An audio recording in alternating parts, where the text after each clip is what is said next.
छठा क्वेश्चन देखेंगे। कांच का y के सापेक्ष अपवर्तनांक 1.5 है, तो y का कांच के सापेक्ष अपवर्तनांक की गणना कीजिए। इसमें आप लोग सूत्र जानते हैं, ए एन जी बराबर होता है 1/GNA।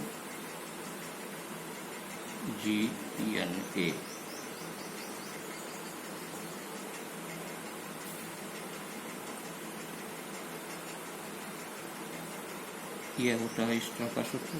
तो अगर जो हम इसको यहाँ कर रहे हैं या यह कहें कि GNA जो हमें निकालना बराबर हो जाएगा ANG, इसमें हम इसका मान रख दें तो हो जाएगा 1/1.5।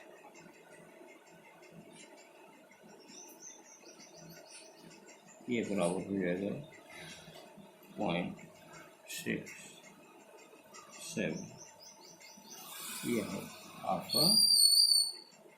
अब इसमें जो है इस सूत्र को आप ये भी जानते हैं, ये इस तरह का सूत्र 1n2 बराबर होता है 1/2n1। चाहे इस सूत्र का प्रयोग करें, पहले माध्यम के सापेक्ष दूसरे माध्यम का अपवर्तनांक बराबर होता है 1 दूसरे माध्यम के सापेक्ष पहले माध्यम का अपवर्तनांक, या तो इस सूत्र का प्रयोग करें या आप ANG को 1/GNA होता है। GNA हमको कांच के सापेक्ष एयर का अपवर्तनांक निकालना है, तो यह बराबर हो जाएगा 1/ANG बराबर यह आपका 1/1.5 से भाग देंगे इसको पूर्णांक बनाकर, तो यह 0.67 आपका आंसर आ जाएगा। अगला क्वेश्चन देखेंगे 7वां में।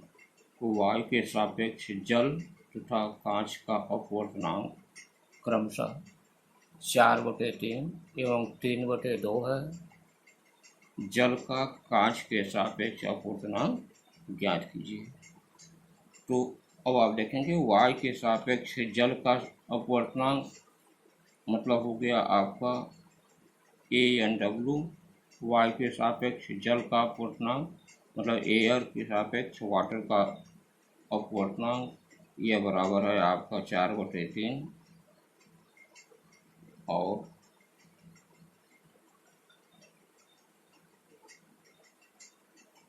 एयर के सापेक्ष ग्लास का अपवर्तनांक कांच का अपवर्तनांक बराबर है 3/2। ये 2 आपका दिया हुआ है, ANW दिया हुआ है, ANG पूछ रहा है कि जल का कांच के सापेक्ष या कांच के सापेक्ष जल का अपवर्तनांक। कांच के सापेक्ष जल का अपवर्तनांक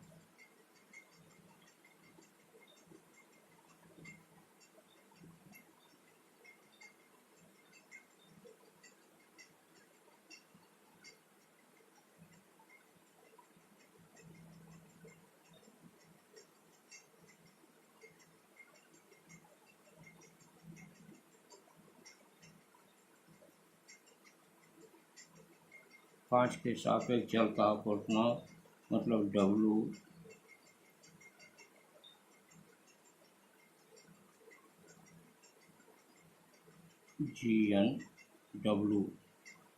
GNW जो है यह हो जाएगा आपका ANW बटा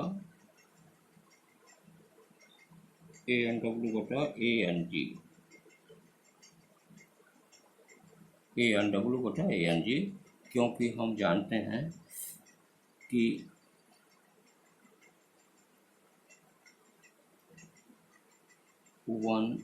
AN2 यह बराबर होता है AN2/AN1। यह ध्यान देंगे कि इस फार्मूले को ध्यान देंगे कि तो आसानी से क्वेश्चन आपको पहले माध्यम के सापेक्ष दूसरे माध्यम का अपवर्तनांक AN2/AN1 होता है। मतलब दूसरे माध्यम का अपवर्तनांक जिसका निकालना होता है और यह पहले माध्यम के अपवर्तनांक। तो हमें कांच के सापेक्ष जल का अपवर्तनांक निकालना है, तो इसका मतलब जल का अपवर्तनांक n2 यह हुआ, यह n1 हुआ। तो n2 को हम ऊपर कर दिए, n1 को हम यह नीचे कर दिए। यह इस टाइप से ऐसे हो गया, यह समझिए कि यह n2 हो गया और यह n1 हो गया। इस टाइप से इसको आप समझेंगे तो यह आपको समझ में आ जाएगा कि NW ये कहाँ से आया, और इसको आप समझें 1n2 समझें ऐसे, तो यह इसके सापेक्ष ऐसे आपका सूत्र के अनुसार हो जाएगा। अब इसमें आप क्या है कि GNW निकालना है, तो GNW में ANW जो है आपका है 4/3/3/2, या यह इक्वल हो जाएगा 4/3 गुणे 2/3, या यह इक्वल हो जाएगा, यहाँ देखें कोई कुछ डिवाइड नहीं होगा, तो यह हो जाएगा 8/9। यह 8/9 जो है यह इसका आपका कांच के सापेक्ष जल का अपवर्तनांक यह हो जाएगा। 8वें क्वेश्चन को देखें। जल और कांच के अपवर्तनांक क्रमशः 1.35 एवं 1.5 हैं। यदि प्रकाश किरणें कांच से जल में जा रही हैं तो कांच के सापेक्ष जल का अपवर्तनांक ज्ञात कीजिए। देखिए इसमें क्या है कि जल का अपवर्तनांक आपका दिया है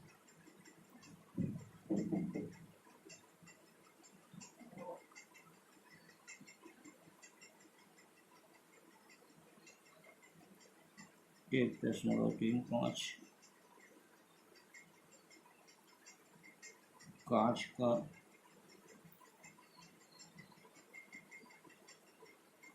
का अपवर्तनांक 1.5। यह दोनों अपवर्तनांक दिए हुए हैं। अब आपको यह पूछ रहा है कि कांच के सापेक्ष जल का अपवर्तनांक, कांच के सापेक्ष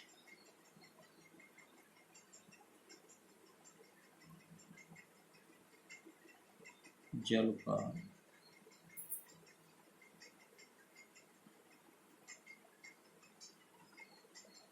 कांच के सापेक्ष जल का अपवर्तनांक आप देखेंगे कि इसका मतलब यह हुआ कि आपको यह पूछा जा रहा है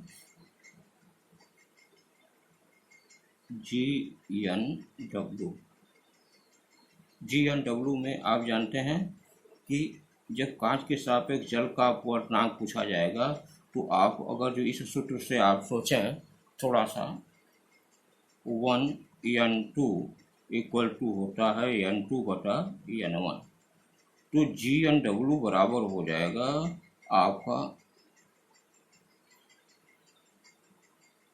ANW बटा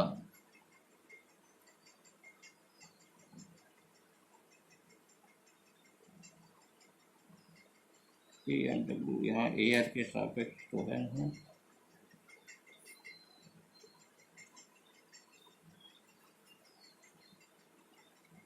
ये हो जाएगा आपका जल का अपवर्तनांक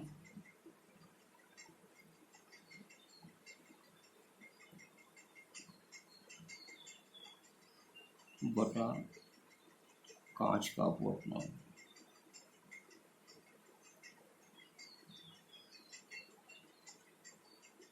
जल का अपवर्तनांक बटा यह कांच का अपवर्तनांक होगा, क्योंकि n2 वह यदि इसको हम 1n2 माने तो यह बराबर क्या हो जाए n2/n1 होता है, तो n2 यह है तो इसलिए जल का अपवर्तनांक ऊपर जाएगा और कांच का अपवर्तनांक नीचे आएगा, और इस तरह से हो जाएगा आपका 1.35/1.5।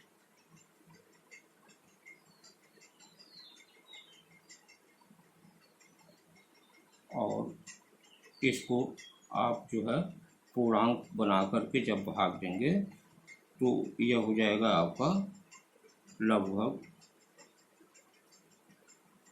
0.9 आ जाएगा, क्योंकि अगर जो यह एक अंक ऐसे आप करते हैं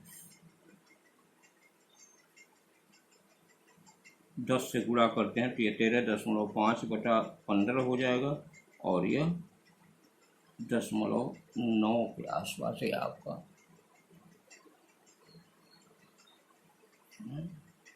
बराबर हो जाएगा यह 0.9। यह आपका अपवर्तनांक, इतना आपको यह मालूम हो जाएगा।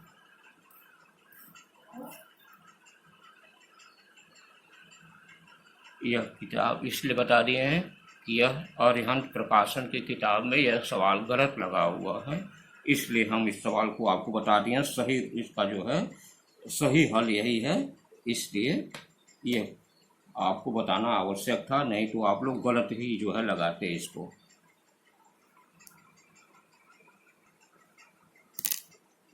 यहाँ देखेंगे इस क्वेश्चन में देखें, यदि y के सापेक्ष किसी पारदर्शी द्रव मतलब किसी लिक्विड का अपवर्तनांक 1.25 तथा कांच का अपवर्तनांक 1.5 हो तो द्रव के सापेक्ष कांच के अपवर्तनांक की गणना कीजिए।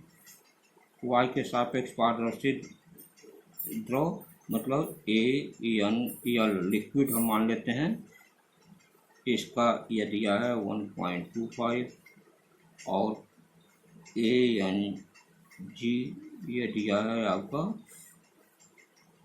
1.5। y के सापेक्ष लिक्विड का अपवर्तनांक और y के सापेक्ष कांच का अपवर्तनांक ये दोनों दिया हुआ है और कह रहा है द्रव के सापेक्ष कांच का अपवर्तनांक।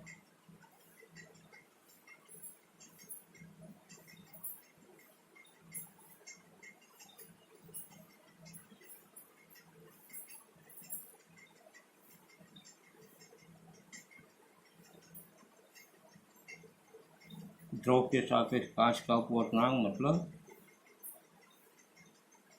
LNG पूछ रहा है, LNG पूछ रहा है तो LNG का मतलब हुआ कि आपका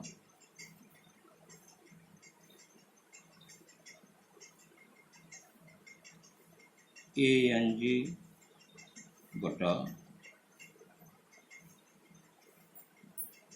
ANEL। अब इसमें आप भी वही फार्मूला 1n2 बराबर N2 बटा N1, इसी फार्मूले के आधार पर जो है यह आपका ANG बटे ANEL हो जाएगा और इसमें आप ANG बटे ANEL का मतलब 1.5 में आप 1.25 का भाग दे देंगे और यह लगभग आपका 1.2 आ जाएगा। इस प्रकार यह आपका यह हल हो जाएगा। यह आपका क्वेश्चन सही लगा हुआ था, लेकिन यह है कि हमने आपको यह देखेंगे। 10वां क्वेश्चन है, y के सापेक्ष पारदर्शी द्रव का अपवर्तनांक 1.2 है और किसी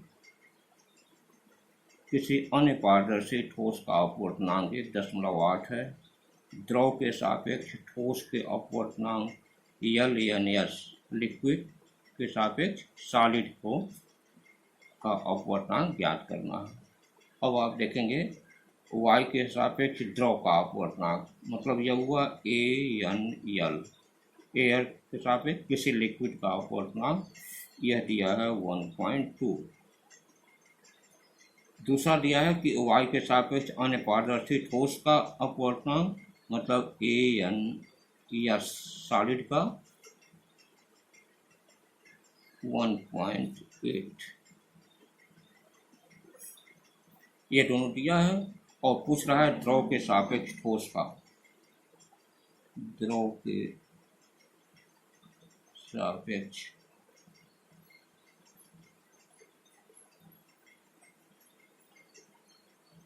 ठोस का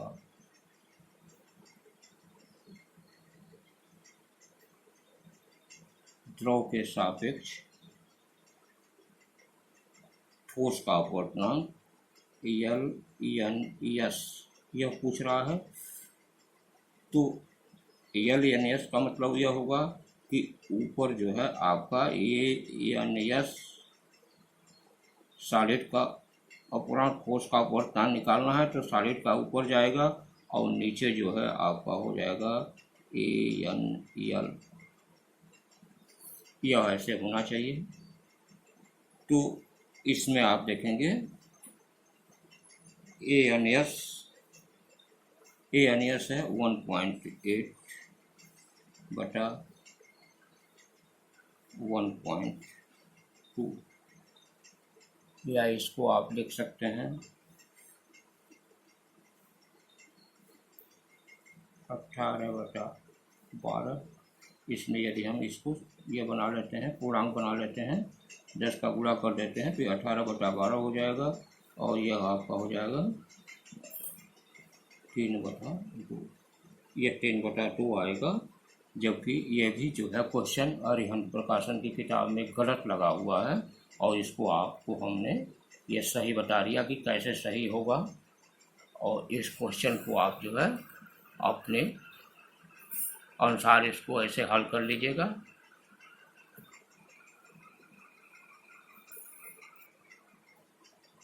देखो 11वां क्वेश्चन है, जल में प्रकाश की चाल 2.25 गुणे 10 के पावर 8 मीटर प्रति सेकंड है। यदि जल का अपवर्तनांक 4/3 हो तो निर्वात में प्रकाश की चाल ज्ञात करें। इसमें आप देखेंगे कि इसके लिए सूत्र होता है y के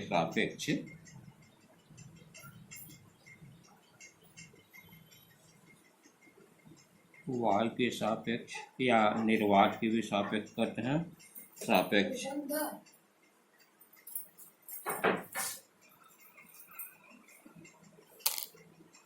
देखेंगे y के सापेक्ष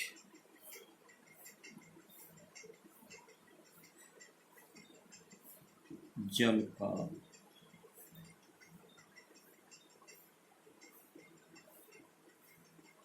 y के सापेक्ष जल का अपवर्तनांक ये बराबर होता है y में प्रकाश का वेग या निर्वात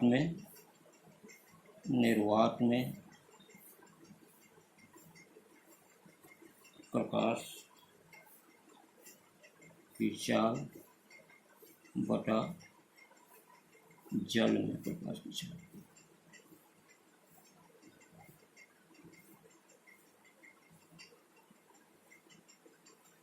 मतलब y के सापेक्ष जल का अपवर्तनांक में यह होता है, या यह कहा जाए किसी भी का अपवर्तनांक यह होता है v1/v2। यह v1/v2 का मतलब होता है पहले माध्यम के में प्रकाश की चाल बटे दूसरे माध्यम में प्रकाश की चाल। तो पहले माध्यम जैसे आप y के सापेक्ष जल का निकाल रहे हैं, तो पहला माध्यम निर्वात ये हुआ या y हुआ, तो निर्वात में प्रकाश की चाल बटे जल में प्रकाश की चाल। इस अनुसार अब यह होता है, या v1/v2 इसको कहते हैं। तो हम इसको निकालने के लिए आप देखें यहाँ मान रख दें, यह 4/3 दिया है। यदि हम निर्वात में प्रकाश की चाल v मान लें तो यह v/2.25 जल में प्रकाश की चाल दिया है गुणे 10 के पावर यह 8 हो जाएगा। यदि हम ऐसे तिरछा गुणा करते हैं तो देखेंगे कि यह 3v = 4 × 2.25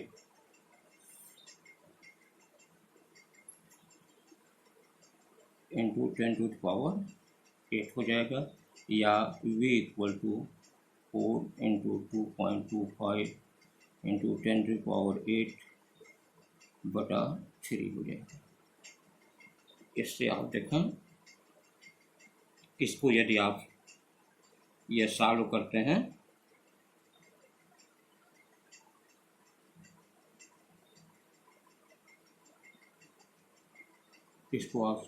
हैं तो इसमें जो है यहाँ देखें 3 से इसको हम डिवाइड कर देते हैं। 3 से इसे डिवाइड करेंगे तो यह हो जाएगा 0.75 बार ये डिवाइड हो जाएगा।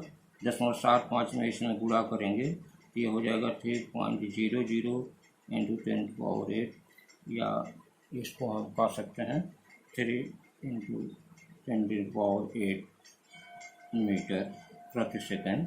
यह जो है निर्वात में इसकी चाल आ जाएगी इस तरह से। तो इस तरह से ये क्वेश्चन जो है आपका ये लग जाएगा। हाँ देखें, यह एक क्वेश्चन है। यदि y के सापेक्ष कांच का अपवर्तनांक 4 है तथा जल के सापेक्ष कांच का अपवर्तनांक 2 है, तो y के सापेक्ष जल का अपवर्तनांक क्या होगा।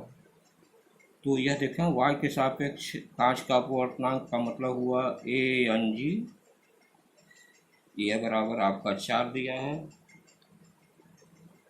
फिर जल के सापेक्ष कांच का मतलब WNG, यह बराबर 2 दिया है। तो वह ANW पूछ रहा है, ANW पूछ रहा है। देखिए, यह आप 3 माध्यमों के अपवर्तनांक के लिए आपको एक सूत्र बताया गया था कि 3 माध्यमों के लिए एक सूत्र है ANW into WNG into GNA बराबर 1 होता है। यदि 3 माध्यम है, एक हवा है, फिर एक जल है, फिर एक कांच है, फिर हवा है, तो इस तरह से अगर 3 माध्यम है तो इसमें तीनों माध्यमों का इस तरह गुणनफल जो है यह 1 के बराबर होता है। अब इसमें आपको ANW यदि यह इसे निकालना है, ANW निकालना है, तो आप ये देख सकते हैं कि ANW बराबर हो जाएगा 1/WNG गुणे GNA। लेकिन यहाँ पर जो है आपको GNA नहीं दिया है बल्कि ANG दिया है, तो इसको हम ऊपर कर दें तो यह ANG हो जाएगा। तो यहाँ हम इसको लिख सकते हैं बराबर ANG बटा WNG, ऐसे लिख सकते हैं। और यहाँ पर आप जो है इसका मान रख करके ANG 4, WNG का मान 2 और यह आपका ANW हवा के सापेक्ष जल का अपवर्तनांक यह आपका 2, ऐसे यह आपका आ जाएगा, यह इसका आंसर होगा।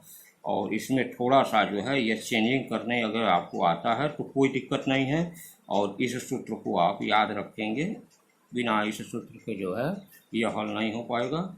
और ऐसे जब भी इस टाइप का क्वेश्चन दिया हो तो उसमें यह देखना पड़ता है क्या दिया है क्या नहीं दिया है, उस अनुसार आप इसे हल कर लेंगे। अब यह अपवर्तनांक के सारे क्वेश्चन लगभग खत्म हो गए। अगले टर्म से हम अगला जो है लेंस पढ़ाएंगे।